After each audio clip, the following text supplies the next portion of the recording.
قیرات کیا چیز ہے؟ آپ نے فرمایا مثل الجبلین العظیمین، دو بڑے پہاڑوں کے برابر اس بندے کو اجر و ثواب ملے گا، دو بڑے پہاڑوں کے برابر، یعنی ایک قیرات ایک بڑے پہاڑ کے برابر اور دو قیرات دو بڑے پہاڑوں کے برابر، یہ ثواب یہ اجر اللہ تعالیٰ کی طرف سے اس بندے کو ملے گا۔ یہ صحیح بخاری کی حدیث ہے۔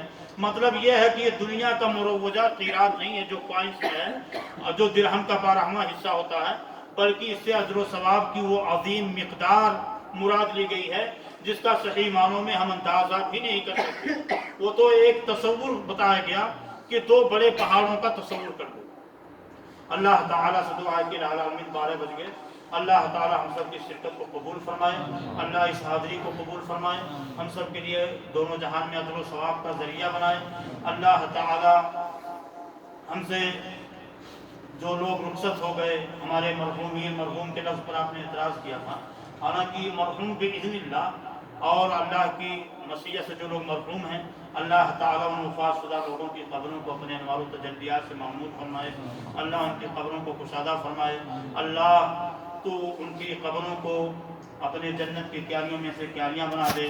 اللہ جب تک ہم اس دنیا میں زندہ رہیں، اسلام پر زندہ رہیں، جب ہمارا خاتمہ ہو تو اے اللہ تیرے ایمان پر ہو اور ہماری زبانوں پر آخری کلمہ کلمہ توحید، کلمہ اخلاص، لا الہ الا اللہ محمد رسول اللہ ہو۔ آمین ثم آمین۔ وما توفیقی الا باللہ وعلیہ توکلت والیہ انیب وما علینا الا البلاغ۔ تو سوال جواب کسی بھائی کو کرنا ہے کچھ، جامعہ بالکل 12 بجے